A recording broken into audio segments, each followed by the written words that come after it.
Hey y'all, welcome back to Right at the Wire. Well, we've reached the midpoint of the Saratoga meet, so let's take a look at the statistical summary and see who's on top. Okay, so let's take a look at the week 4 summary, and again, this is the midpoint of the meet, so we want to be watching these barns as we close things out. And we look at the top trainers, no surprise, Chad Brown.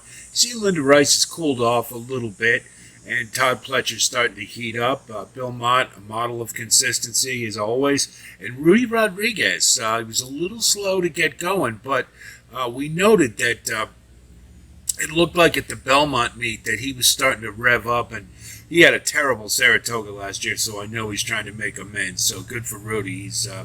He's got it going. We look at the top jockeys, no surprise here as well. You got Irad on top and Jose on the bottom. You know, it's too bad for Jose. He missed that little time with that spill. So Rod picked up some of the meats. So we got a sibling rivalry going there.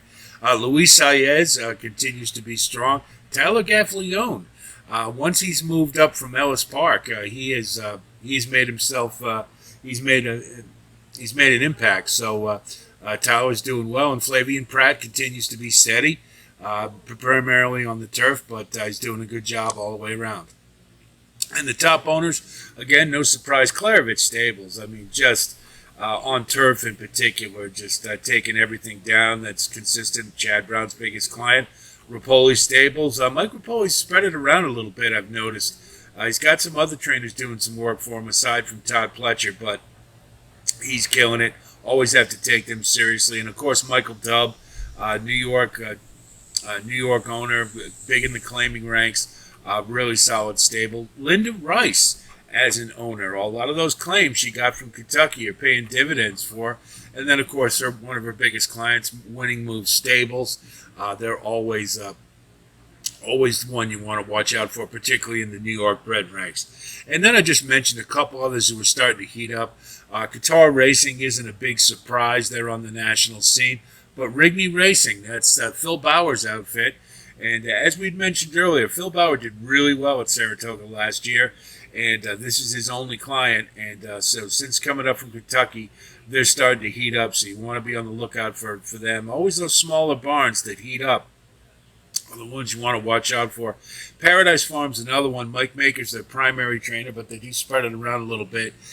In particular in the claiming ranks. Really strong outfit, but on the smaller scale. And those are the barns that can make you a lot of money if you pay attention. And on the jockey angles, and you see Jose Lascano in the sprints. That's a product of riding a lot of Linda Rice horses. Luis Saez, Tyler Gaffleone, Joel Rosario. He's got his act together at this meet. Good to see. And interesting that Arad making all his money on the routes, apparently. Not doing quite as well in the sprints, but of course, you always have to take him seriously. And then we look over on the routes. Jose has overtaken Irad. All those Linda Rice mounts, she's killing it in the routes. So that explains that. And of course, Flavian Pratt, mostly on the turf, and Jose and Joel Rosario. So it's basically those top 5 in all the categories. And we look on the turf course, Joel Rosario leading the way. He's really got it going, and Jose Lascano as well. Irad riding for Chad Brown, going to get those good turf mounts for Klarovich Stables, and then Jose Ortiz and Tyler Gaffleone. And there are the hot barns, and I tried to pick as many as I can that are less prominent. So you want to be watching out for him. Tom Amos is pretty national. I mean, he's a good trainer, mainly in Louisiana, but he's really been killing it lately. I think at one point he was at 60%. Norm Cassie as well is really having a great year, and he's caught fire at Saratoga, so watch out for him. Of course, we know Brad Cox, always factoring in any race he's going to be in. Brendan Walsh continues the hot streak. He was hot at Keeneland. He's been hot at Belmont, and now he's hot at Saratoga, so watch out for him, particularly on the turf. And George Weaver, another guy who flies under the radar a lot, Kentucky-based, but he's really caught fire in this last couple of weeks, so he's one you definitely want to pay attention to.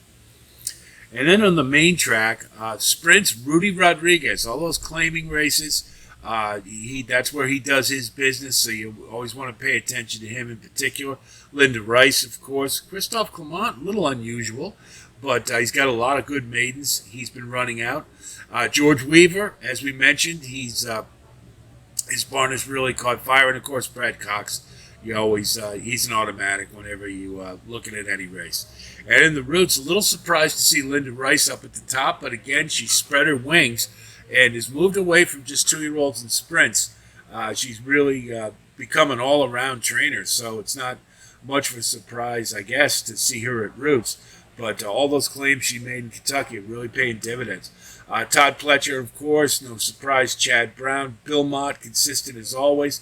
Christophe Clement, his barn's doing okay. I wouldn't say it's he's not quite at the usual level he's at, but he's in the top 5, so he's doing something right. And then again, George Weaver, wanted to note that.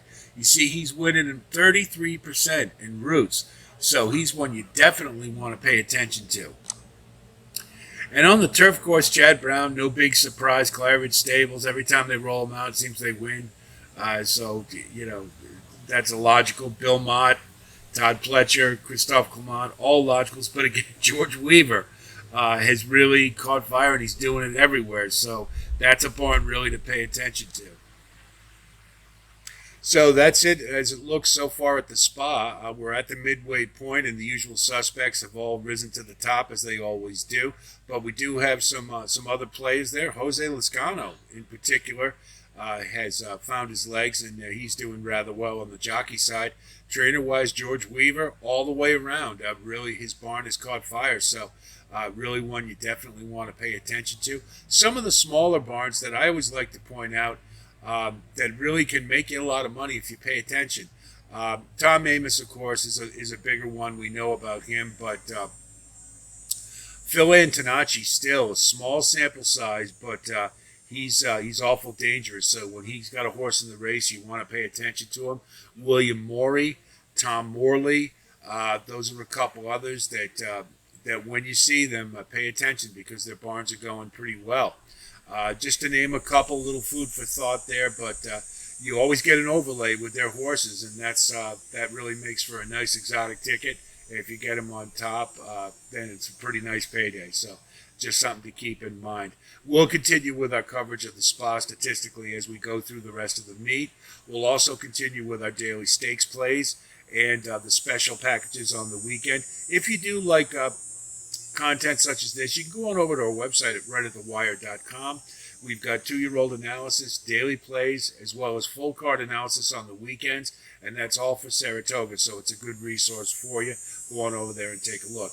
If you do like the content we have here at the YouTube channel, please like and subscribe. And thanks to you all who have recently joined on. Very much appreciated, and looking forward to having you along our journey. Nice the way this community continues to grow. And thanks so much to all of you for the comments. I always appreciate hearing from you guys, and positive as well as constructive. Don't want to hear the negative too much, but as long as it's constructive, that's okay. But anyway, thanks so much to all of you who reach out. It does kind of help me keep it going. Sometimes it's rather arduous to put these postings out. So again, thank you for that. You'll be hearing from me as we continue along through the meet. So there'll be plenty of content available to you. And I'll see you again soon. And until then, be well.